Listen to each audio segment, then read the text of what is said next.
진동으로 바꿔주시기 바랍니다. 오늘은 10월 첫째 주로 성찬이 있습니다. 성찬이 있는 주일에는 주기도문을 성찬 참여로 대신합니다. 오늘은 2023년 10월 1일 오순절 후 14째 주일이자 한가위 주일입니다. 우리의 지성과 영성과 감성을 다해 하나님께 감사의 예배를 드리겠습니다. 함께 묵상으로 기도하겠습니다.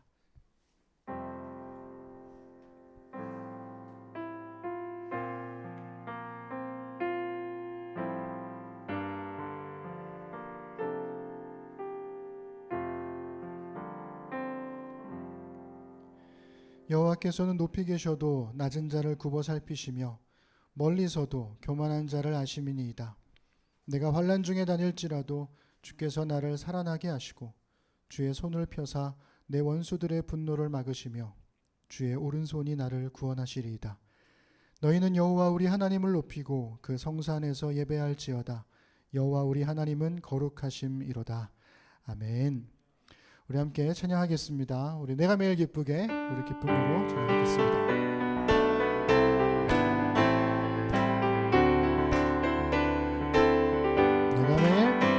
내가 매일 기쁘게 순례의 길 행함은 주의 팔이 나를 안보함이요. 내가 주의 큰 복을 받는 참된 비결은 주의 영이 함께함이라. 나와 동행하시고 모든 염려하시니 나는 숲의 새와 같이 기쁘다. 내가 기쁜 마음으로 주의 뜻을 행하면 주의 영이 함께함이라. 성령이 계시네. 할렐루야 함께 하시네. 성령이 계시네. 할렐루야 함께 하시네. 좁은 길을 걸으며 밤낮 기뻐하는 것 주의 영이 함께함이. 처음부터 내가 매일 기쁘게 순례의 길 행하는 주의 팔이 나를 안보함이요. 내가 주의 큰 복을 받는 참된 비결은 주의 영이 함께함이라. 나와 동행하시고 모든 염려하시니 나는 숲의 새와 같이 기쁘다.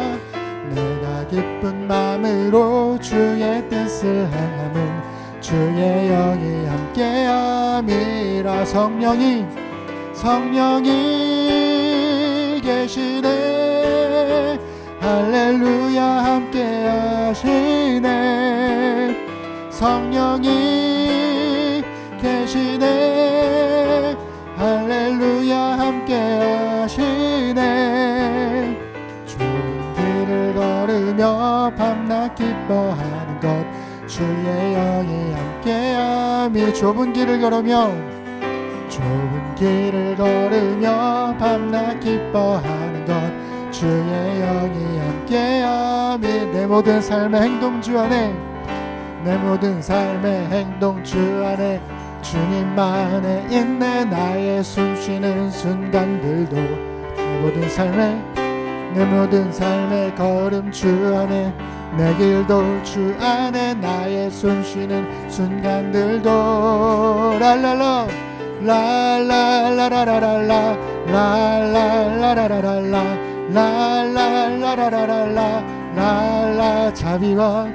자비와 은혜의 물결 어디서나 주 얼굴 보내. 주 사랑 날 붙드네. 오 놀라운 주님의 사랑. 우리 한 번 더 고백합시다. 내 모든 삶의 행동 주 안에 주님만에 있네. 나의 숨쉬는 순간들도 내 모든 삶의 걸음 주 안에, 내 길도 주 안에. 나의 숨쉬는 순간들도 랄라라라라 랄라라라라라 랄라 라라라라라 라 한 번 더 라라라 라 화면 넘겨주세요. 라라라라라라 라라라라라라 라라라 자비와 은혜의 물결 어디서 주 얼굴 보내 주 사랑 날 붙드네 오 놀라운 주님의 사랑 우리 한 번 더 라라라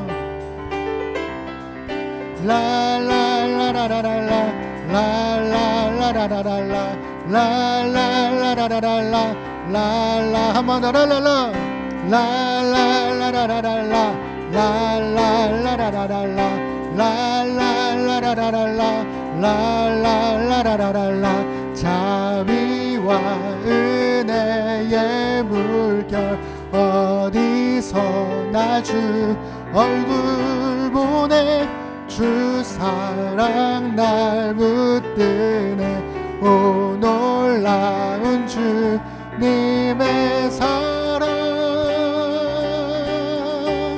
우리 하나님께 감사 박수드리겠습니다. 네, 오늘 이곳에 계신 성령님 함께 찬양하겠습니다.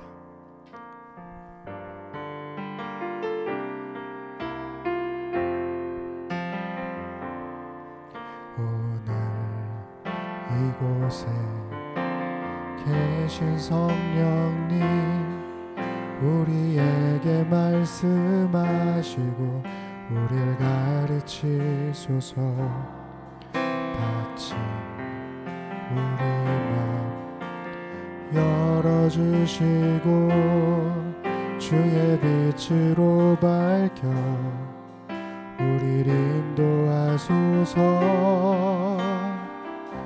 주님보다 앞서지 않고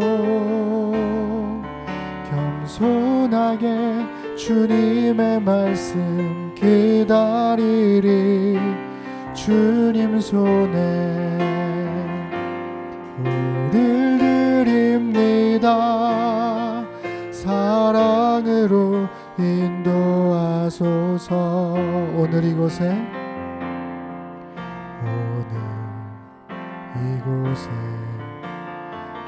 계신 성령님 우리에게 말씀하시고 우리를 가르치소서 다친 우리 맘 열어주시고 주의 빛으로 밝혀 우리를 인도하소서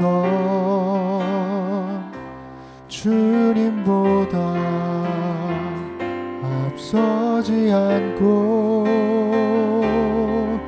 겸손하게 주님의 말씀 기다리리 주님 손에 우릴 드립니다 사랑으로 인도하소서 주님보다 앞서지 않고 주님보다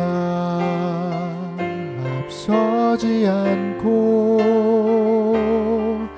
겸손하게 주님의 말씀 기다리리 주님 손에 우릴 드립니다 사랑으로 인도하소서 거룩하신 하나님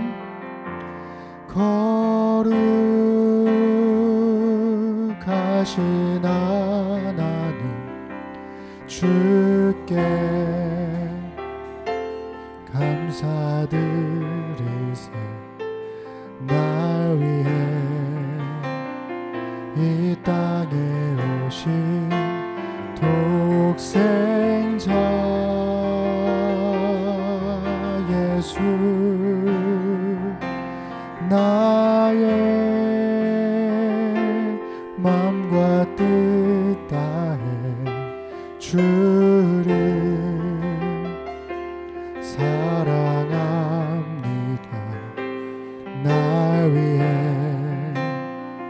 이 땅에 오신 독생자 예수, 내가 약할 때 강함 주고 가난할 때 우리를 부욕해 하신 나의 주, 감사. 내가 약할 때 강함 주고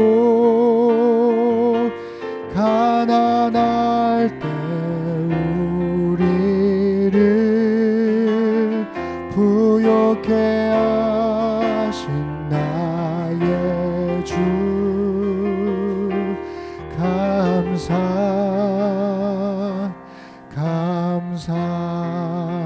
우리 한 번 더 고백하십시다. 거룩하신 하나님, 거룩하신 하나님, 주께 감사드리세. 날 위해 이 땅에 오신 독생자 예수, 나의 마음과 뜻 다해 주를 사랑합니다. 날 위해 이 땅에 오신 독생자 예수, 내가 약할 때 강함 주고 가난할 때 우리를 부욕해 하신 나의 주, 감사. 내가 약할 때 강함 주고 가난할 때 우리를 부욕해 하신 나의 주, 감사.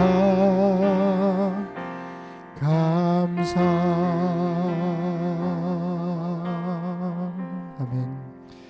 우리 다 함께 자리에서 일어나셔서 찬송가 37장 찬양하시겠습니다.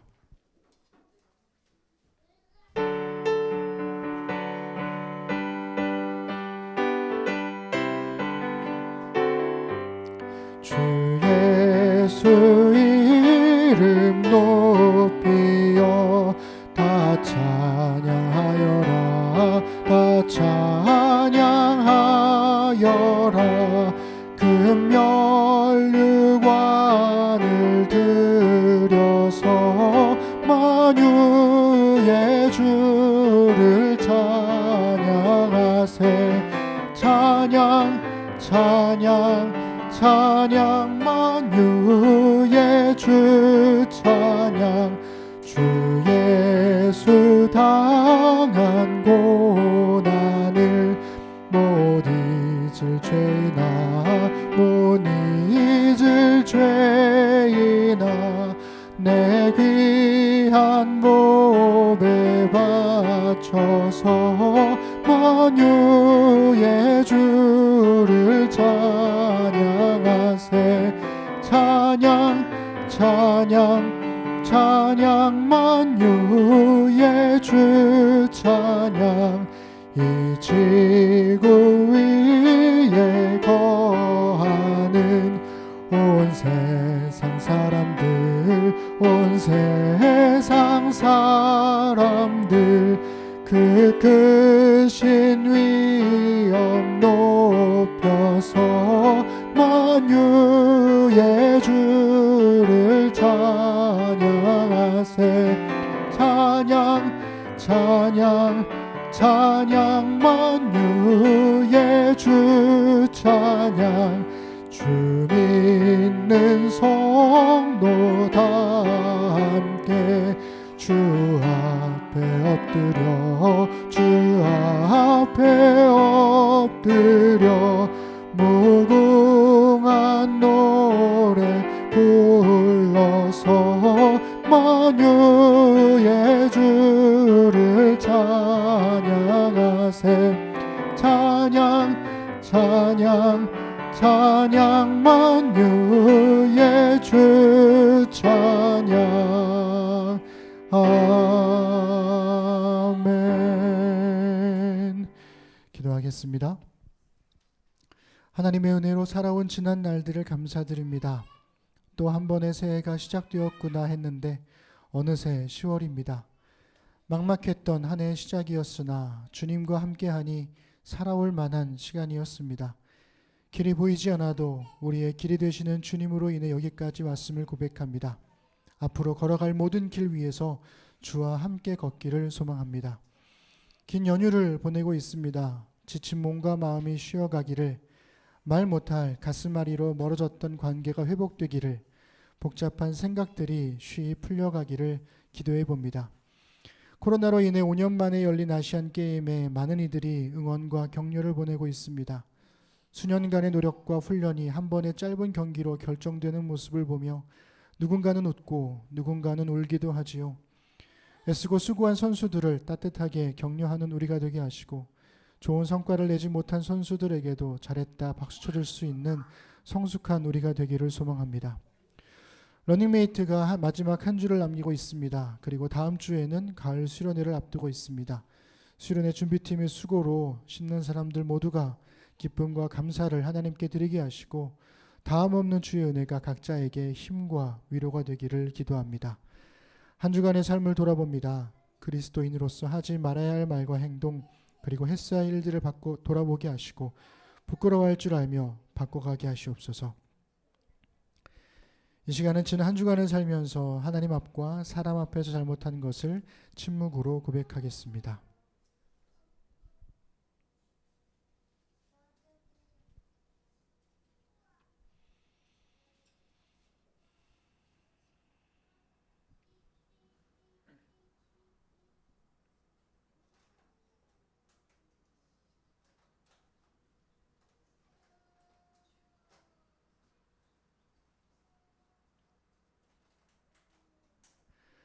자신의 죄를 하나님께 고백한 주의 자녀들에게 주께서 다음과 같이 사함의 말씀을 주십니다. 너희는 옷을 찢지 말고 마음을 찢고 너희 하나님 여호와께로 돌아올지어다. 그는 은혜로우시며 자비로우시며 노하기를 더디하시며 인애가 크시사 뜻을 돌이켜 재앙을 내리지 아니하시리라. 아멘. 이제 개인적인 회개를 넘어 주보에 있는 함께 드리는 기도의 제목을 보고 소리내어 기도하겠습니다. 첫 번째는 예배를 위해서, 두 번째는 나라와 교회를 위해서, 또 국제사회를 위해서, 또 우리 러닝메이트와 또 우리 청년들을 위해서 함께 소리내어 기도 제목들을 보시면서 기도하시겠습니다. 전능하신 아버지 하나님, 하나님께서 베푸신 은혜에 감사하는 그런 한 주간을 살고 있습니다. 우리나라는 추석으로 한가위를 보내며 한 해의 추수를 감사하고 또한 복주심에 감사하는 계절을 갖고 있습니다. 하나님, 그것이 우리에게는 얼마나 큰 소망이 되고 이유가 되는지 모릅니다. 삶을 살 수 있도록 허락하신 주님의 은혜 앞에 감사하게 하시고, 나를 위한 감사로 끝나지 않고 이웃과의 나눔으로 그 감사를 은혜로서 흘려보내는 예배 될 수 있도록 주님 우리와 함께 하여 주옵소서. 하나님, 나라 안팎의 힘겨운 상황들을 두고 기도하는 우리가 되기를 원합니다. 그리고 어려운 이웃들을 돌볼 줄 아는 우리가 되기를 원합니다. 그저 한탄하고 욕하고 답답하게만 여기는 것이 아니라 그런 우리의 마음속에 있는 고민들, 이 나라의 힘겨움들을 주님께 내려놓고 기도할 줄 아는 우리가 되도록 인도하여 주옵소서. 주의 말씀을 따라 살아가는 용기와 그 용기를 구하는 기도로 겸손히 존재하는 한국교회 되도록 인도해 주십시오. 오직 주의 말씀을 따르는 자의 존재감으로 살아가는 한국교회 되도록 도와주시고, 스스로의 힘을 과신하거나 자랑하지 않는, 오히려 그 힘을 빼고 세상을 향하여 그 힘을 쓸 수 있는 한국교회 되도록 인도하여 주옵소서. 아시안게임에 참여한 각국 선수들의 정정당당한 경기를 격려해 주시고 기뻐해 하시길 원합니다. 아시아 국가들의 평화와 협력을 위해 기도하게 하십시오. 그저 한 사람의 영광으로 끝나는 경기가 아니라 이런 경기들을 통해서 아시아 국가들이 서로 간에 뜨거운 마음으로 서로 평화를 위해서 협력하며 기도할 줄 알도록 인도해 주십시오. 런닝메이트가 이제 이번 주 9주를 끝으로 마지막으로 완주하게 됩니다. 하나님, 심는 사람들과 함께했던 지난 9주간의 시간들을 기억하여 주시고, 또한 이제 다음 주에 함께 갈 소년을 통해서 기쁨과 감사를 드리는 우리가 되도록 인도하여 주옵소서. 추석 연휴에 가족을 섬기는 기쁨을 누리게 하시고 서로를 격려하며 서로에게 안식이 되는 추석 연휴가 되기를 소망합니다. 제주도의 삶을 정리하고 돌아온 은빛자매, 퇴사 후 또 다른 도전을 준비하는 영주자매, 두 번째 매장을 준비 중인 승현자매, 결혼을 준비 중인 가연자매와 소연자매, 공부 중인 진영자매, 하나님, 우리 새로운 변화의 시기를 마주한 청년들과 함께 해주시고 저들의 수많은 변화들 앞에서 하나님께 도우심을 구하고 의지할 줄 아는 청년들 되도록 인도하여 주옵소서. 하나님, 오늘은 예배 후에 함께 러닝메이트를 하고 또 윷놀이로 기쁨과 즐거움을 나누기를 원합니다. 함께하는 시간들을 통해서 또 한 번의 기쁨과 또 은혜를 나눌 수 있도록 하나님 함께 하시고 인도하여 주옵소서. 베푸신 은혜 감사드립니다. 예수님의 이름으로 기도드립니다. 아멘. 다 함께 자리에 앉으시기 바랍니다. 오늘은 10월 첫째 주로 성찬을 하게 됩니다. 오늘 성찬은 제가 인도를 하고요. 오늘 성찬빵은 의도치 않게 특별한 빵으로 준비했습니다. 오늘 설교가 오병이어거든요. 보리떡 5개와 물고기 2마리. 어제 새벽에 예인교회 이제 주보 프린트하러 갔다가 예인교회 그 최규선 집사님, 그분이 교육자들 그 빵을 선물해 주시면서 제 것도 선물해 주셔가지고 받아봤더니 그게 경주 찰 보리빵이에요. 그래서 오늘 성찬은 보리빵으로. 그래서 매번 제가 찍어서 드렸는데 오늘은 이렇게 해보니까 이렇게 찍어서 이렇게 제가 입에 넣어드리는 게 별로 이렇게 좋아 보이지 않더라고요. 그래서 여러분들 나오셔서 각자 알아서 찍어서 하나씩 드시면 되겠습니다. 그래서 오늘은 보리빵으로, 물고기 2마리는 없지만 보리빵으로 함께 하겠습니다. 봉하마을 경주찰 보리빵입니다. 성찬하겠습니다. 재정의 말씀을 제가 먼저 읽겠습니다. 온 땅에 충만하신 그리스도를 믿음으로 성찬에 임하실 주의 사랑을 고백합니다. 우리를 위해 주의 몸을 주시고 주의 피를 나누신 예수 그리스도의 사랑을 성찬을 통해 우리의 몸과 마음에 채웁니다. 예배의 자리에서 빵과 잔을 마심으로 주의 십자가와 부활 그리고 다시 오심을 선포하오니 우리의 고백을 받아주소서. 그리스도께서 죽으심으로 우리의 죄를 용서하셨습니다. 그리스도께서 부활하심으로 우리에게 새 생명을 주셨습니다. 그리스도께서 다시 오심으로 우리의 소망이 되셨습니다.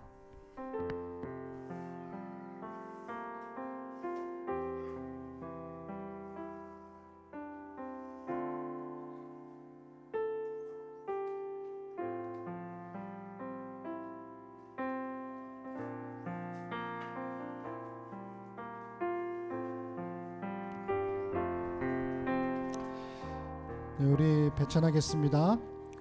우리가 나누는 빵은 주님의 몸으로 맺는 새 언약입니다. 주님께서 자신의 몸을 우리에게 주신 것처럼 우리도 자신의 몸을 서로에게 내어줍시다. 아멘. 이제 주님의 몸을 받겠습니다. 우리가 나누는 잔은 주님의 피로 맺는 새 언약입니다. 주님께서 자신의 보혈을 우리에게 주신 것처럼 우리도 자신의 생명을 서로에게 내어줍시다. 아멘. 이제 주님의 보혈을 받겠습니다. 네, 한 분씩 앞으로 나오셔서 성찬 나누겠습니다.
네, 우리 감사의 기도하겠습니다.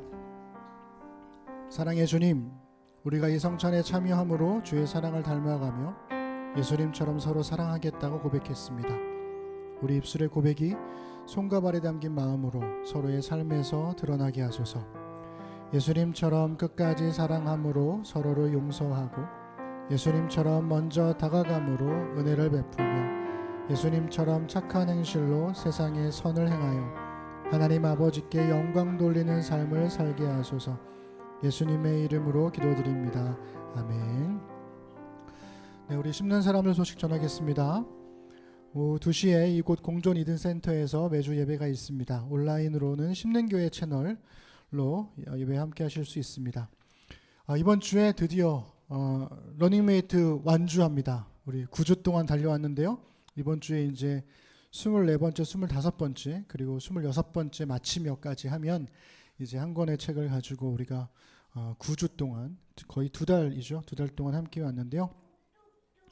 끝까지 함께 해주시면 좋겠습니다. 오늘 예배 후에는 바로 윷놀이를 하려고 했는데 제가 소그룹 나눔 러닝메이트를 끝마쳤다라고 광고를 해놓고 끝났다고 생각을 하고 소그룹 나눔을 빼먹었어요. 그래서 소그룹 나눔을 짧게 하고 그 다음에 윷놀이를 진행하고 그렇게 하도록 하겠습니다. 혹시 집에서 선물로 나눌 만한 거 갖고 오신 분들 계시나요? 네. 이따가 소그룹 나눔하실 때 앞으로 가져다 주시면 제가 준비해서 나눠드리도록 하겠습니다. 그래서 이따가 윷놀이 하면서 또 하도록 하고요. 함께 하시는 분들 재밌게 참여해 주시면 좋겠습니다. 돌아오는 5일은 10월 5일은 찬민 형제의 생일입니다. 우리 찬민 형제 보고 있나 찬민? 생일 축하합니다. 10월 5일 날 또 많이 축하해 주시길 바라고요. 우리 심는교회 가을 수련회가 벌써 다음 주입니다. 행복 쉼터로 가게 되는데 우리 그 수련회 준비팀에서 광고를 해 주시겠습니다. 네, 이제 이거밖에 안 남았습니다. 넘겨주시면 그 다음 자료 화면들 있을 겁니다. 네. 제가 카톡으로 미리 공지하긴 했는데 저희 이번 수련회에서는 저희가 평소 수련회 가면 주로 이제 운영이나 목사님이 많이 이제 준비하시고 거의 다 이제 그렇게 진행이 됐었는데 이번에는 좀 저희가 다 같이 여러 담당을 맡아서 함께 만들어가면 좋겠다고 해가지고 저희가 그냥 임의대로 역할을 다 정했거든요. 그래서 넘겨주시면 거기에 있나? 네, 그래서 이렇게 담당이 있고 만약에 저희가 따로 전달 사항이 있으면 개인적으로 준비팀에서 전달해 드릴 거고 저희가 다 준비할 거고 이제 거의 이제 진행을 맡아 주십사 해서 저희가 이렇게 역할을 정했고요. 중요한 프로그램들은 저희 준비팀이 담당을 하기로 했고 이제 게임이나 이런 여러 가지 소소하지만 되게 중요한 것들 담당을 해주십사 해가지고 이렇게 정했는데 혹시 뭐 의견이 있으신가요? 뭐요? 좋다고? 네. 아직 감기가 안 나셨나 보네요. 그래서 그렇게 정해졌고 네, 그래서 이대로 진행을 하면 될 것 같고 저희가 못 오신다고 했던 분들은 다 빼서 아마 별다른 변동사항은 없을 것 같아요. 그리고 다음 장 보면 거기가 수건이 비치돼 있는 곳이 아니어서 수건을 챙겨오시면 좋겠고 정수기가 있기는 한데 이렇게 저희가 생수를 사는 것보단 환경도 아낄 겸 이제 텀블러 가져오셔서 정수기로 물을 계속 떠다 드시면 좋을 것 같아서 텀블러 가져오시면 좋겠고 침구가 엄청 넉넉하지는 않을 것 같아요. 그래서 아이들 침구 혹시 뭐 낮잠 이불 같은 거 사용하시는 거 있으시면 가져오시면 좋을 것 같고 저희가 첫날에 이제 서로 알아가는 시간 가질 때 사용해야 해서 어릴 때 사진 아직 안 보내주신 분들은 장세미 자매에게 개인 카톡으로 꼭 보내주시면 좋겠고 그냥 예외 없이 여기 다 보내셨나요? 흑백도 괜찮으니까 보내세요. 아무튼 그래는 저희가 다 알아서 할 테니까 흑백이든 무튼 황색이든 다 보내세요. 그리고 회비는 저희가 한 가정당 15만 원으로 책정했고 청년들은 5만 원씩 받는 걸로 그렇게 해서 저희가 그 회비는 당일날까지만 보내주시면 될 것 같아요. 그래서 교회 계좌로 보내주시면 네네 될 것 같습니다. 다음 장 보시면 저희 간단한 일정표고요. 별다른 크게 들어간 건 없고 저희가 식사는 아이들이 많아서 이제 거기 펜션에서 모두 해결하기로 했고 그리고 네 그냥 이렇게 진행될 거라고 알아주시면 될 것 같아요. 그래서 저희 아이들이 많아서 혹시 집에서 아이들 뭐 놀이감 같은 거 가져오실 만한 거 있으면 가져오시면 거기가 작게 마당이 있거든요. 그래서 야외 놀이감도 좋고 가져오시면 같이 아이들이랑 저희가 프로그램을 매번 같이 할 수는 없어서 이제 아이들의 배려가 사실 많이 필요하긴 한데 저희가 나름 그런 거 부분도 좀 준비하고 있으니까 혹시 아이들 부모님께서는 그런 것도 좀 챙겨와 주시면 감사할 것 같아요. 그리고 또 사진인 것 같은데 그 수련회장 사진 있나요? 네. 저희 좀 작긴 한데 여기가 이제 저희가 주로 예배하는 예배실이고 저기가 제가 아까 말씀드린 마당이에요. 그리고 이제 숙소가 한 동 있고 그리고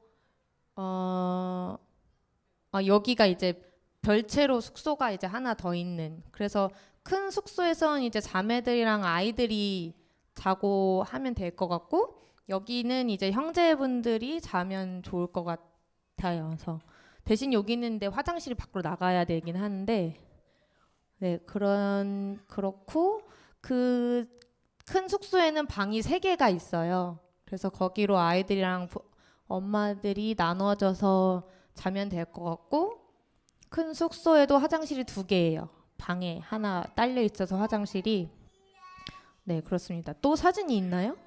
없죠? 아 있대요. 네 그리고 여기가 주차장이고요.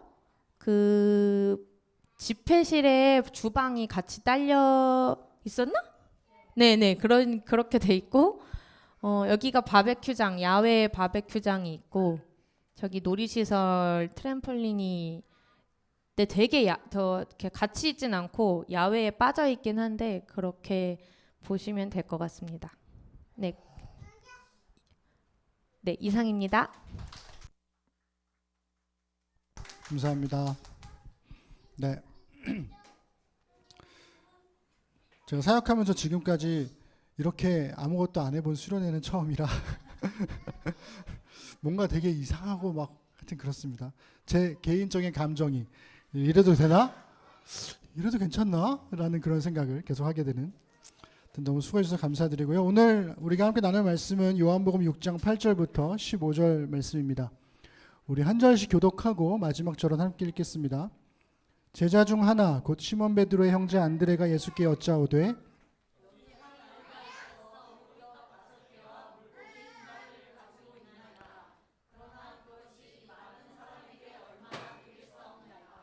예수께서 이르시되 이 사람들로 앉게 하라 하시니 그곳에 잔디가 많은지라 사람들이 앉으니 수가 5,000명쯤 되더라.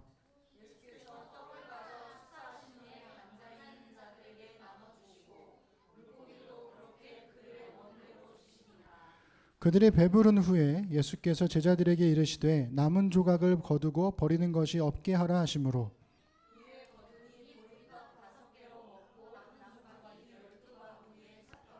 그 사람들이 예수께서 행하신 이 표적을 보고 말하되 이는 참으로 세상에 오실 그 선지자라 하더라.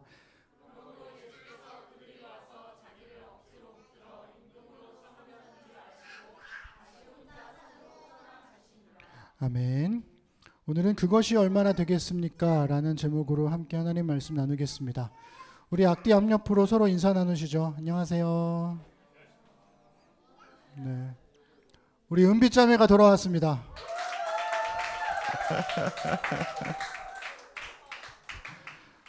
하지만 3시에 약속이 있어서 4시에 약속이 있어서 역시 그렇죠. 우리 유리자매 머리 잘랐고요.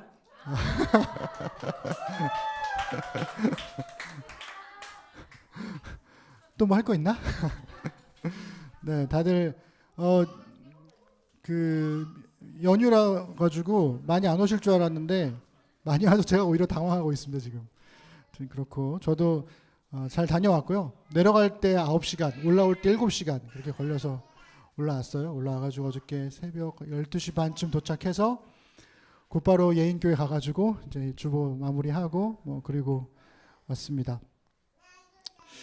네, 아주 긴 추석 연휴를 보내는 중에도 예배 자리에 오신 여러분들을 환영합니다. 그리고 오랜만에 친척들을 만나서 함께 대화 나누고 또 기쁨을 함께 나누고 있을 또 심는 사람들도 각자의 집에서 축복합니다. 우리가 있는 곳이 어디든지 우리가 있는 곳에 하나님 나라의 기쁨이 함께하기를 기도합니다. 여러분 떡 좋아하세요? 진짜요? 떡 좋아하세요? 어릴 때는 제가 추석에 시골에 가면 송편 누가 우는 소리가 들리는데 산이구나. 네. 어릴 때 그 시골에 가면 송편을 그렇게 빚었어요. 물론 저는 뭐 가끔 옆에서 조금 거드는 정도였고 제가 빚은 송편은 언제나 기괴한 모양이 되곤 했습니다. 근데 고소한 깨가 들어간 송편을 찾는 거는 쉽지 않았고 대부분은 콩이 들어간 송편이었어요. 그래서 콩이 들어간 송편 먹는 게 정말 싫었습니다. 그러니까 고무를 씹는 것 같은 그 질감도 싫은데 그 안에 커다란 콩이 들어가 있고 그래서 뭐 송편 이렇게 수북히 쌓여 있으면 먹어보라고 깨가 들어있는 것도 있다고 해서 이제 자꾸 먹어보라고 하지만 아무리 내가 집어도 깨가 있는 건 나오지 않고 늘 콩이 있는 것만 나와가지고 너무 싫었습니다. 그래서 그때부터 아마 제가 떡을 싫어하게 된 게 아닌가라는 생각을 했는데 뭐 그렇다고 모든 떡을 다 싫어하진 않죠. 모든 이가 좋아할 수밖에 없는 꿀떡 이건 정말 너무 좋고 몇 년 전부터는 이제 망개떡 혹은 잔기지떡 이런 것도 좋아하게 되었습니다. 근데 저에게 떡이라고 하는 건 언제나 어른들이 좋아하는 거였지 어린아이들이 좋아하는 건 아니었다라고 저는 이렇게 편견을 가지고 있었던 것 같아요. 어릴 때 그 오병이어에 관한 설교를 들으면 정말 신기했습니다. 그러니까 어린아이가 드린 떡 5개와 물고기 2마리로 남자만 5천 명이라고 했으니까 아마 대략 한 2만 명 정도가 다 먹고도 남을 음식이 남았다. 이게 참 대단한 거죠. 그래서 저는 그 설교를 들을 때마다 그 어린아이가 제가 되기를 소망했었죠. 그러니까 콩 한쪽도 나눠 먹는다라는 속담보다 저는 이 오병이어 이야기를 가지고 먼저 나눔을 배웠던 겁니다. 근데 무슨 떡을 먹고 무슨 물고기를 먹었던 것일까? 이게 참 재밌는 건 공간복음에는 떡의 정체가 나오지 않습니다. 그냥 떡 5개와 물고기 2마리로만 나와요. 그러면 보리떡 5개라는 표현, 이거는 요한복음에만 나옵니다. 요한복음에만 보리떡 5개와 물고기 2마리 이렇게 표시가 되어 있죠. 여기서 또 중요한 건 물고기가 무슨 물고기였는가 이거 모릅니다. 이스라엘에서 어떤 물고기가 나는지 알 수가 없죠. 물론 이스라엘 사람들이 떡을 먹었을 리 없죠. 그죠? 떡이라고 하는 건 우리나라에 있는 거니까요. 그러니까 영어 성경은 당연히 빵으로 번역을 했고, 그러니까 이스라엘 사람들이 먹었던 것도 아마도 보리로 만든 빵이지 않았을까 싶습니다. 그런데 여전히 성경 속에 있는 보리로 만든 빵, 이게 뭔지 모릅니다. 그래서 물고기도 모르고 빵도 모르고 그냥 모르는 채로 그냥 우리는 계속 보고 있는 거죠. 근데 괜찮습니다. 몰라도. 왜냐하면 이 이야기의 핵심은 무슨 빵을 먹었느냐, 어떤 물고기를 먹었느냐 있지 않기 때문에 그렇습니다. 공간복음은 수많은 사람들이 예수님의 말씀을 듣기 위해서 그 자리에 모인 것처럼 이야기를 하고 있지만 요한복음은 이 사건의 중요한 맥락을 하나 알려줘요. 사람들이 왜 이렇게 다 몰려왔느냐? 그것은 바로 예수님께서 병을 고쳤던 기적을 보았기 때문이다 라고 이야기하고 있습니다. 우리 6장 2절 교환에 있는데요. 함께 보겠습니다. 시작. 무리가 따르니 이는 병자들에게 행하시는 표적을 보았음이로라 그랬습니다. 표적을 보았기 때문이다. 그러니까 요한복음은 예수님의 가르침에는 관심이 없어요. 그래서 예수님께서 이 오병이어를 행하신 기적이 사람들이 다 모이고 나서 말씀을 가르치고 난 다음인지 아니면 그 전인지가 명확하게 기록되어 있지 않습니다. 예수님은 그저 큰 무리가 자기에게로 오는 것을 보시고 그리고 말씀하시기 때문에 그렇습니다. 말씀을 가르치기 전에 큰 무리가 오는 걸 보신 건지 아니면 말씀을 가르치고 나서도 가르치는 중에도 계속해서 사람들이 몰려들고 있는 것인지 여전히 우린 또 알 수가 없습니다. 왜요? 요한복음은 기적에 관심이 없기 때문에 그렇습니다. 요한복음의 관심은요, 제자들의 믿음에 있습니다. 이 많은 사람들을 그러면 어떻게 먹일까? 예수님은 빌립을 시험하십니다. 5절 6절 읽겠습니다. 시작. 예수께서 눈을 들어 큰 무리가 자기에게로 오는 것을 보시고 빌립에게 이르시되 우리가 어디서 떡을 사서 이 사람들을 먹이겠느냐 하시니 이렇게 말씀하심은 친히 어떻게 하실지를 아시고 빌립을 시험하고자 하심이라. 그러니까 예수님이 가끔씩 제자들한테 이렇게 툭툭 던지는 시험들이 있다라는 거죠. 그리고 빌립은 아주 지극히 정상적인 대답을 합니다. 이 사람들을 조금씩 먹이더라도 200데나리온이 필요할 겁니다. 아주 현실적인 대답이죠. 근데 문제는 그만한 돈이 예수님에게 있느냐? 그만한 돈이 제자들에게 있을리 만무하다는 겁니다. 그러자 그 옆에 있던 또 다른 제자인 안드레가 예수님께 대답을 하죠. 6장 9절입니다. 읽습니다. 시작. 여기 한 아이가 있어 보리떡 5개와 물고기 2마리를 가지고 있나이다. 그러나 그것이 이 많은 사람에게 얼마나 되겠사옵나이까. 아멘. 여러분이 말씀을 9절을 가만히 보시면 안드레가 어떤 마음으로 이 대답을 한 것인지를 한번 상상해 볼 수 있습니다. 한 아이가 가져온 보리떡 5개와 물고기 2마리로 예수님이 무언가 하실 수도 있을 거야 라고 하는 기대가 있어서 얘기한 것 같기도 한데, 또 다른 한편으로는 기대가 있긴 하지만 이 많은 사람들을 다 먹일 만큼의 능력은 안 되시지 않을까? 이러한 생각도 있는 것 같아요. 아니면 예수님께서 뭔가 해주실 거라는 기대조차도 없는데 그저 뭐라도 대답해야 될 것만 같아서 그냥 얘기한 걸 수도 있습니다.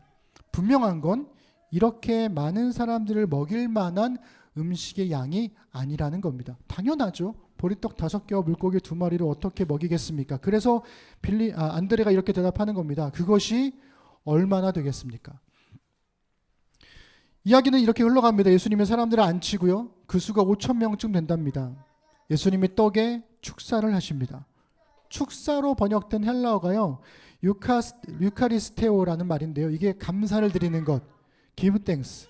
그래서 우리가 아까 찬양할 때 거룩하신 하나님, 그 찬양의 원제가 give thanks잖아요. 그래서 그 찬양을 불렀던 거죠. 축사, 감사를 드리고, 그리고 물고기도 같은 방식으로 감사를 드리고 나눠주십니다. 그것이 얼마나 되겠습니까? 라고 하는 이 질문이 무색할이 많지 아주 그 작은 나눔이 예수님의 감사로 인해서 엄청나게 큰 나눔으로 이어졌다라는 거죠. 그 다음은 다 우리가 아는 이야기입니다. 남자만 5,000명이나 되는 사람들이 배불리 먹었고요. 12바구니나 남았습니다. 그리고 요한복음에 있는 사람들은 오래전 광야에서 이스라엘을 먹이셨던 하나님을 떠올렸을 겁니다. 그리고 이 이야기를 기록한 요한도 같은 의도로 이 사건을 기록했겠죠. 그렇지만 그 현장에 있던 사람들은 어떤 생각을 했을까요? 정말 그들은 이 사건을 통해서 예수님을 메시아라고 생각했을까요? 요한복음은 사람들의 반응을 기록해 줍니다. 6장 14절입니다. 함께 읽겠습니다. 시작. 그 사람들이 예수께서 행하신 이 표적을 보고 말하되 이는 참으로 세상에 오실 그 선지자라 하더라.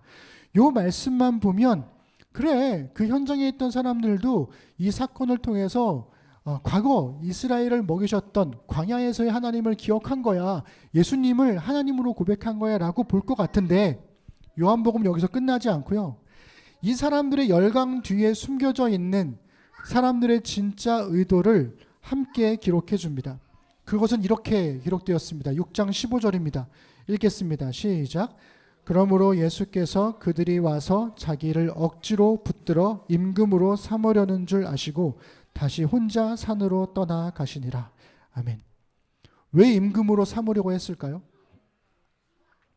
먹을 걸 주지 않습니까? 그것도 배불리 먹을 수 있도록. 여러분, 우리나라 대통령 선거할 때마다 제일 중요한 화두가 뭐예요?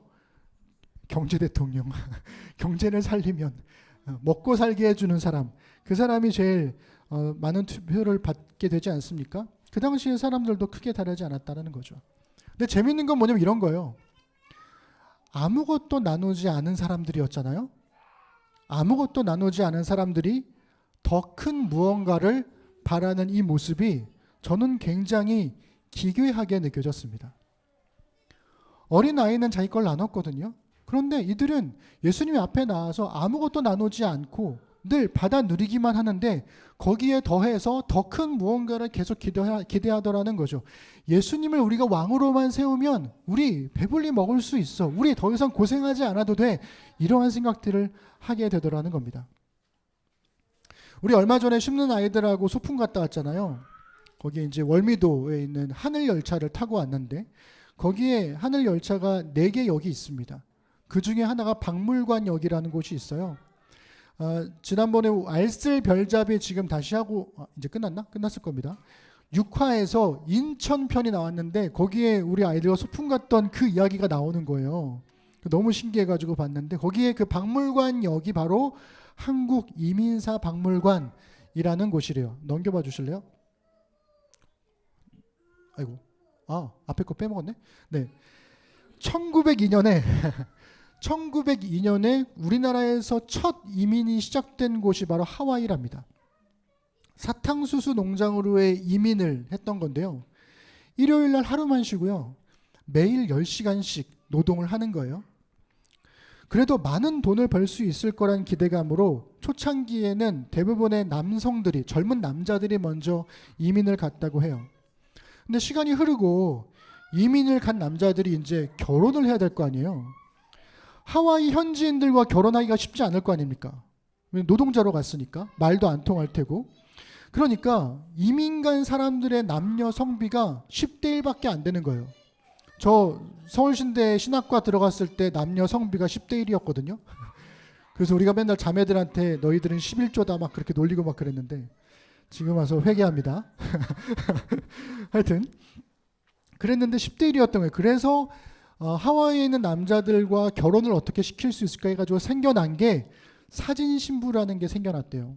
픽처 브라이드. 이게 뭐냐면 사진만 보고 남자들이 신부를 선택을 하면 선혼인신고하고 그리고 부부가 되었으니까 하와이로 입국이 허용되는 겁니다. 부부의 신분으로. 되게 신기하죠? 근데 이 사진 신부라는 게 이 제도가 본격화되기 시작한 게 일제 강점기가 시작되었던 1910년부터라고 해요. 사진만으로 남편을 선택하는 거잖아요. 그리고 사진만으로 아내를 선택하는 겁니다. 마치 지금의 소개팅 하는 것처럼. 근데 문제는 포샵도 안 되고 아무것도 안 되니까 사진만으로 하는 거니까 사진을 보내야 되니까 되게 잘 차려입고 아마 사진을 찍었을 거예요. 그런데 이 사진만으로 남편을 선택한 여성들이 과연 결혼만을 목적으로 해서 갔을 것이냐라고 하는 겁니다. 아니, 더 큰 목적이 있지 않았을까? 그게 뭘까요? 탈출입니다. 탈출. 국권을 잃은 나라의 여성들이 겪는 힘겨움 당연하겠죠. 근데 그것뿐만 아니라 국권을 안 잃었어도 남존 여비 사상이 찌들었던 유교 사회에서 여성으로 한국에서 살아가는 것보다 차라리 이민, 자유의 나라, 남녀 간의 평등이 있는 나라, 노비와 양반이 없는 나라에 가서 살아가는 것이 완전히 더 새로운 소망이 됐더라는 거죠. 그래서 신분제도도 없고 만인이 평등한 세상이었던 그 하와이에 가서 나는 새로운 인생을 살아보리라, 이런 기대를 가지고 결혼을 하고 가는 겁니다. 그러니까 이렇게 생각해 보면 남자들은 그냥 이용당한 거죠.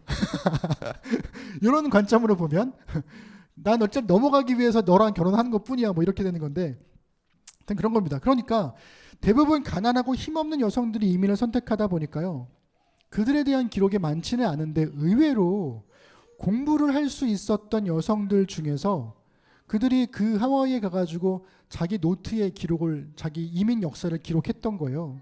그리고 그게 귀한 역사 자료가 되었더라는 겁니다. 그중 한 분이 바로 이분. 어디 갔어요? 어디 갔어요? 네, 천연희라는 분입니다. 진주 출신이시고요. 이분이 1915년에 사진 신부로 하와이 이민을 선택하셨습니다. 101세로 영면하셨어요. 101세까지 장수하셨는데요. 그때까지 노트 7권에다가 자기의 이민사를 다 빼곡히 기록을 하셨답니다. 이분이요, 유복한 가정에서 태어나셨어요. 그리고 그 당시에 고등학교까지 졸업한 신여성이었던 거죠. 신여성이었기 때문에 이민 간 거냐? 꼭 그렇지만은 않습니다. 이 얘기 들어보니까 되게 신기해요. 이분의 외할머니가 계신데요.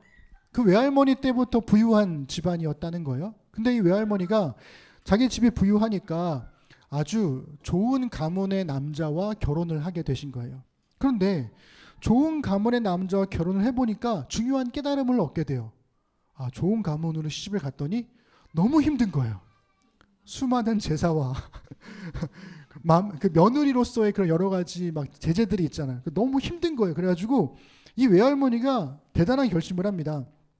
자기 딸이 생겼는데 내 딸은 조실부모한 가난한 남자를 찾아서 그래서 조실부모한 가난한 남자를 찾아가지고 딸을 결혼을 시킨 거예요. 왜? 난 돈이 있으니까 내 딸 고생시키지 않겠다. 그래가지고 결혼을 시킨 거예요. 그러니까 그렇게 자란 그 딸, 그러니까 천연희 씨의 어머니가 되겠죠. 그분도 되게 깨어있는 생각을 하시게 될 수밖에 없는 거죠. 그래서 그런 어머니의 마음을 알았던 것인지 천연희 씨의 어머니가요, 이 천연희 씨가 이제 엄마한테 얘기하는 거죠. 저 하와이로 이민 가겠습니다. 이게 19살짜리 조선시대의 여인이 던진 말인데 거기에 대해서 어머니가 하셨던 말이 이런 거래요. 죽지만 말고 잘 살아라. 그리고 가. 보내주셨다는 거예요. 그러니까 천연희 씨는 교육받은 여성이 그 당시에 해외로 갈 수 있었던 유일한 방법, 이민을 선택한 겁니다. 그리고 고등학교 졸업 후에 19세의 나이에 하와이로 이민을 가셨어요. 이분이 남긴 노트 1권에 이렇게 써 있습니다. 교환에 있는데요. 함께 보겠습니다. 시작. 그때는 외국 갈 희망에 사랑이고 무엇이고 아무것도 들리지 않고 자유의 나라에 갈 생각밖에 없었다. 맞죠? 사랑이고 사랑이고 무엇이고 아무것도 들리지 않고 그런 거 상관없이 일단 탈출하겠다 한 거죠. 근데 안타깝게도 사진으로 봤던 신랑의 모습을 기대하고 갔는데 도착해서 결혼해 보니까 너무나 허름하고 누추한 노동자가 자기 앞에 있는 겁니다.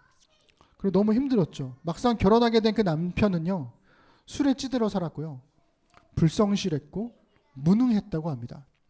나중에 어떻게 아이가 생겼는데 그 아이가 자라가면서 이 천연희 씨는 내 아이가 좋은 환경에서 교육받았으면 좋겠다, 교육했으면 좋겠다라고 얘기했더니 이 남편은 여자한테 교육이 무슨 말이냐, 교육시키지 마라, 빨리 돈 벌어야 되지 않겠냐, 이렇게 반대했다고 해요.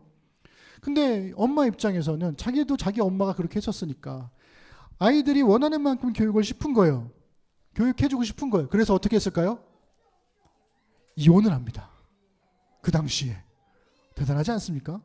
이혼을 결정하고 자립을 해 나가기 시작해요. 그리고 한인 네트워크 사회를 만들었고요. 하와이에 있던 여성들과 힘을 모아가지고 조국의 독립을 위해서 자금을 만들어 보내는 일에 함께합니다. 그 사람들이 거기서 벌었던 돈이 뭐 얼마나 되겠습니까? 그런데도 아름아름 조금씩 모아서 십시일반하여 독립자금을 보내더라는 거죠. 샌프란시스코의 독립운동 단체에도 보내고 연해주에 있는 단체에도 보내고 그리고 만주의 독립군에게도 자금을 보냈다고 해요. 이 천연희 씨가 속해 있던 그 단체가요, 대한부인구제회, 대한민국회를 만들어서 독립기금을 전달했고요. 그렇게 보낸 돈이 훗날 모여가지고 이분들이 이런 생각을 했대요. 미국에 와보니까 엄청나게 많이 발전했다. 우리 한국에도 미국의 MIT 같은 학교를 만들어야 되겠다. 그래서 학교를 하나 지어요. 그게 어딜까요? 인하대. 당시 인하공전. 그래서 인하대가 인천 하와이 대학교래요. 인천 와, 우리 권사님 학교 맞죠? 권사님 학교, 권사님 나오신 학교, 인하대학교. 너무 놀랐습니다. 이야기를 보면서 처음에는 그냥 조선시대의 한 여성이 자신의 독립을, 그러니까 자기만의 독립을 위해서 탈출한 이야기로만 들려졌는데요. 이게 갈수록 스케일이 너무 커져가는 거예요. 독립군까지 막 나오고 막 이렇게 되니까. 여러분, 이야기가 여러분들 어떻게 들리십니까? 저는요, 보리떡 5개와 물고기 2마리가 어떻게 남자만 5,000명이나 되는 사람들을 먹을 수 있을 만큼 불어났는지 우리는 알지 못합니다. 예수님이 축사하시고 나눠주실 때마다 복제가 된 것인지, 그러니까 예수님께서 바구니를 들고 다니시면서 보리빵을 줄 때마다 주면 또 생기고 주면 또 생긴 것인지, 아니면 그 다음에 뿅 하고 다시 광주리째 생겨난 것인지 우리가 그 과정을 모르잖아요. 그러니까 누군가는 오병이어의 기적이 정말 예수님께서 일으킨 기적이 아니고 한 아이의 도시락을 나눔이 그것 때문에 감동받은 또 다른 사람들이 자기 음식들을 나누면서 모두가 배불리 먹은 이야기인데 그것이 극대화돼가지고 예수님의 기적 이야기가 된 거야 라고 그저 교훈적인 이야기로 해석하기도 합니다. 일리 있는 해석이긴 하지만 그러나 성경에 그런 이야기들을 말하고 있지 않으니까 이 또한 우리가 알 길이 없는 겁니다. 여러분, 그러면 기적이라는 걸 가만히 생각해 보시면 모든 기적이 그러하듯이 기적은요, 과정을 알 수가 없어요. 기적이 일어나는 과정을 설명할 수가 없습니다. 환부가 낫는 과정을 우리가 몰라요. 귀신이 쫓겨나가는 과정, 혹은 보리떡 5개와 물고기 2마리가 계속 복제가 되는 것인지 그 과정을 알 수 없다는 것입니다. 기적이 일어나기 시작하는 시작점과 끝은 있는데 그 과정에 대한 설명이 없으니까 쉽게 믿을 수가 없어요. 근데 뒤집어 생각해보면 과정을 설명할 수 있다면 그것은 이미 기적이 아닌 겁니다. 그것이 얼마나 되겠습니까? 이 질문 때문에 많은 사람들이 같은 이유로 나눔을 주저하죠. 보리떡 5개와 물고기 2마리를 드린다고 해서 그게 무슨 도움이 되겠냐며 자기가 먹습니다. 내가 플라스틱을 줄인다고 해서 그게 환경보호에 얼마나 도움이 되겠냐며 그냥 쓰죠. 여러 재난으로 도움이 필요한 사람들은 우리가 세금 내니까 국가가 돌봐야지, 내가 뭐 10,000원, 20,000원, 30,000원 보낸다고 해서 그게 뭐 얼마나 도움이 될까 싶어서 그냥 멈추는 거죠. 그게 얼마나 되겠습니까? 라고 하는 생각이 우리의 일상을 지배하더라는 겁니다. 그렇지만 요한복음은요, 우리가 얼마나 되겠냐는 마음으로 드린 그 작은 것으로도 예수님이 기뻐하시고 감사하신다는 것을 보여주십니다. 축사하시고 그것으로 끝나지 않고 그 얼마 되지 않는 것으로 수많은 사람들을 먹이시는 기적을 예수님이 일으키시더라는 거죠. 그러니 그것이 얼마나 될지는 우리가 고민하고 걱정할 게 아니라는 거죠. 그것이 얼마나 될지는 예수님께서 알아서 하실 것입니다. 그러니 우리는 우리에게 주어진 것을 예수님께 드리고 사람들과 나누라는 것이 오병이어의 기적이 오늘을 살아가는 그리스도인들에게 말하고자 하는 게 아닐까라는 생각을 해보게 되는 거예요. 하와이로 이민 간 여성들이 나 먹고 살기도 바쁜데 우리가 모은 돈이 얼마나 되겠냐며 아무것도 하지 않았다면 그저 타지에서 뼈 빠지게 고생하다가 죽은 사람들의 이야기로 그냥 끝나버리지 않았을까요? 그런데 그들의 이야기가 기록되고 기억된 것은 그들의 그 나눔이 얼마나 될지는 몰랐음에도 불구하고 엄청난 도움으로 기적 같은 일이 되었기 때문이 아닐까요? 어떻게 그게 가능했을지는 그들도 몰랐을 겁니다. 기적은 과정을 설명할 수 없는 일이기 때문입니다. 정리하면 이렇습니다. 기적이란 우리가 드린 작은 것으로 예수님이 일으키시는 큰 일입니다. 적어도 오병이어의 사건을 기록하고 있는 이 이야기는 우리에게 그것을 말해주고 있어요. 우리가 드린 작은 것으로 예수님이 일으키시는 큰 일. 아무것도 나누지 않은 사람들은 더 큰 요행을 바라고 원하지만 작은 것이라도 나눈 사람들은 그 작은 나눔을 기적으로 바꿔가시는 예수님을 보는 겁니다. 저는 여전히 보리떡 5개와 물고기 2마리를 나누었던 그 한 아이가 되고 싶습니다. 나의 나눔이 예수님의 감사로 큰 기적이 되기를 소망합니다. 어떻게 그게 기적이 되는지는 예수님께 맡기겠습니다. 그것이 얼마나 될지에 대한 고민도 예수님께 맡기겠습니다. 나는 그저 한 아이가 되어서 내게 허락해 주신 것을 나누며 살고 싶습니다. 우리 심는 사람들도 그런 삶을 살아가면 좋겠습니다. 추수의 계절입니다. 그 절정에 있는 한가위입니다. 풍성한 추수가 풍성한 나눔의 기적이 되는 그런 우리가 되었으면 좋겠습니다. 기도하겠습니다. 하나님, 그것이 얼마나 되겠습니까? 내가 나누는 것이 얼마나 큰 효과가 있겠어? 내가 나누는 것이 그에게 얼마나 큰 위로가 되겠어라고 지레짐작하며 우리는 늘 그저 멈춰버리고 맙니다.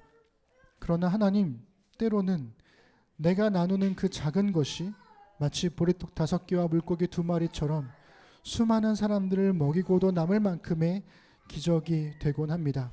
주님께서 우리가 드린 작은 것으로 기적을 일으키시기 때문에 그렇습니다.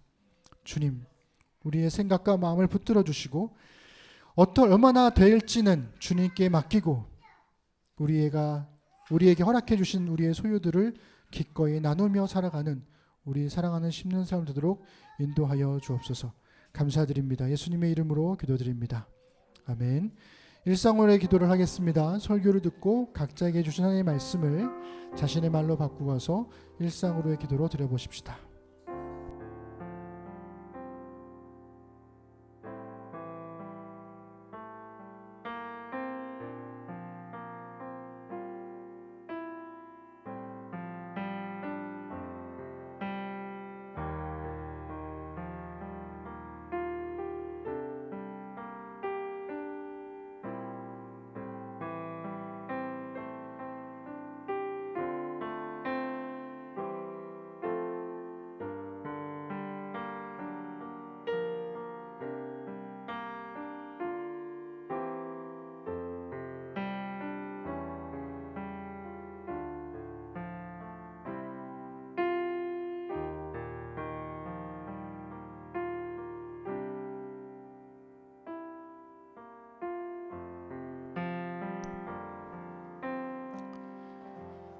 우리 다 함께 자리에서 일어나셔서 교회 찬양과 함께 우리의 헌금을 하나님께 드리겠습니다.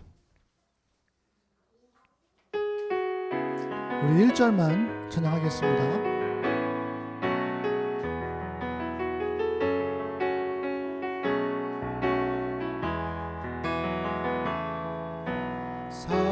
사람이 넘치기보다 넘치는 교회 섬김을 원하기보다 섬김의 기쁨 알아가는 교회 세상이 주목하기보다 주님이 주목하는 교회 화려한 겉모습보다 중심이 주를 향한 교회 주님이 피로 사신 아름다운 교회 서로를 사랑함으로 하나 되는 교회 주님이 머리 되신 거룩한 교회 우리 함께 만들어 가요. 이제 각자가 삶 속에서 믿음의 사람으로 살기를 다짐하며 우리의 믿는 바를 함께 고백하겠습니다. 나는 전능하신 아버지 하나님 천지의 창조주를 믿습니다. 나는 그의 유일하신 아들 우리 주 예수 그리스도를 믿습니다. 그는 성령으로 잉태되어 동정녀 마리아에게서 나시고 본디오 빌라도에게 고난을 받아 십자가에 못 박혀 죽으시고 장사된 지 사흘 만에 죽은 자 가운데서 다시 살아나셨으며 하늘에 오르시어 전능하신 아버지 하나님 우편에 앉아 계시다가 거기로부터 살아있는 자와 죽은 자를 심판하러 오십니다. 나는 성령을 믿으며 거룩한 공교회와 성도의 교제와 죄를 용서받는 것과 몸의 부활과 영생을 믿습니다. 아멘. 하나님 이 시간 주신 말씀을 따라 함께 살아갈 날들을 신실하게 살겠다는 의미로 헌금을 드리고 신앙을 고백했습니다. 말씀이 삶으로 배어나와 우리 삶의 자리에 은혜의 흔적이 남게 하소서. 아버지 하나님과 주 예수 그리스도께로부터 평안과 믿음을 겸한 사랑이 형제와 자매들에게 우리 주 예수 그리스도를 변함없이 사랑하는 모든 자에게 은혜가 있을지어다. 아멘.